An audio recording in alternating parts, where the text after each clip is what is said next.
Certainly throughout the 30s, liberals and even many conservatives in Hollywood became aware that there's a growing threat from Nazism and from fascism. Even prominent Hollywood Catholics like Luella Parsons or John Ford supported the Spanish government in the early stages of the Spanish Civil War, certainly supported the Spanish government against the incursions, the rebellion of Franco, which was supported by Hitler. So there's a sense that something is going on. There are many different committees, the Joint Anti-Fascist Refugee Committee.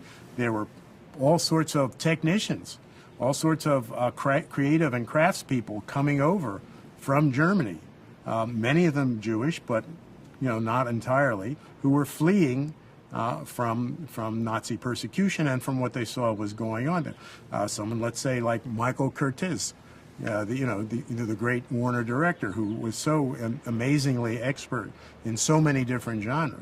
Curtiz was a refugee as well. So I think it was something that impacted Hollywood in general and was particularly salient at Warner Brothers there. But still, because of the Production Code Authority, there was a reluctance among many studios to deal directly with this kind of story. You have a film like Blockade, let's say, which starts out by saying Spain 1936, and then the word Spain is not mentioned throughout the entire movie.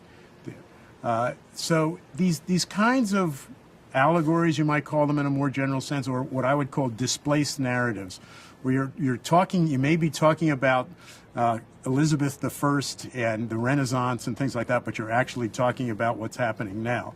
And both of those sides work. I mean, you really are talking about it. You're making a costume drama where every detail is exactly right, and some of the historical background is exactly right too, but it's also something that reflects what's going on now.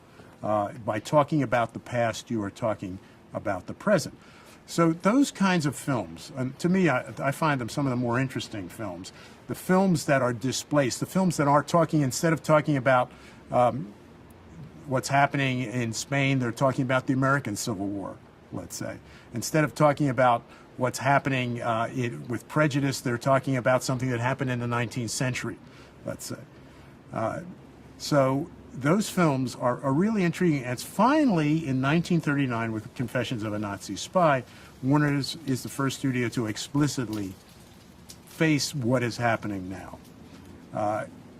In Confessions of a Nazi Spy, I mean, the name is there in the title. The Production Code Authority wanted it to be more hands-off, but because it was an actual case, because it was being quoted from real material, because these people had been convicted, what they would say now is based on a true story in the beginning of the film. And that's exactly what they did. That the studio took that opportunity to talk about these issues directly for the first time.